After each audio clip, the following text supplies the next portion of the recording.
सक्कूबाई की कहानी।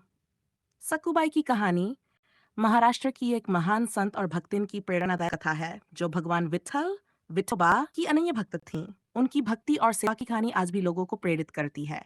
कहानी का प्रारंभ। सक्कूबाई एक गरीब लेकिन धार्मिक परिवार में जन्मी थीं। बचपन से ही उन्हें भगवान विठल की भक्ति में गहरी रुचि थी। उनका मन हमेशा भगवान के भजन कीर्तन और सेवा में लगा रहता था। लेकिन उनका विवाह एक ऐसे परिवार में हुआ जहां भक्ति और भगवान की पूजा का कोई स्थान नहीं था। उनकी सास और पति बहुत कठोर थे और उन्हें भगवान की पूजा करने से रोकते थे। सक्कूबाई की भक्ति और संघर्ष। सक्कूबाई अपने ससुराल में बहुत दुखी थीं। उन्हें दिन रात घर के कामों में लगा दिया जाता था और अगर वे भगवान विठल का नाम लेती तो उनकी सास उन्हें डांटती और मारती थी।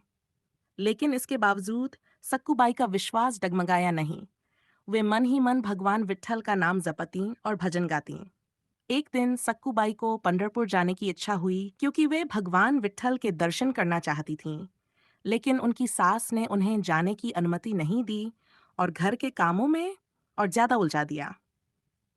भगवान विठल अपने भक्तों की पुकार हमेशा सुनते हैं।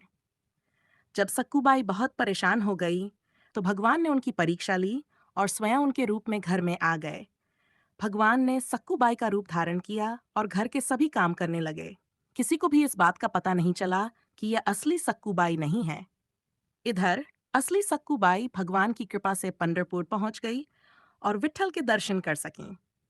जब वे वापस लौटीं तो उन्होंने देखा कि घर में उनका रूप धारण करके कोई और काम कर रहा था। ये देखकर उनकी सास और पति भी चौंक गए और समझ गए कि यह कोई चमत्कार था। इस घटना के बाद उनकी सास और पति को एहसास हुआ कि सक्कूबाई सच्ची भक्त हैं और भगवान स्वयं उनकी सहायता करते हैं। उन्होंने सक्कूबाई को भक्ति करने की अनुमति दे दी और उनके प्रति अपना व्यवहार बदल लिया।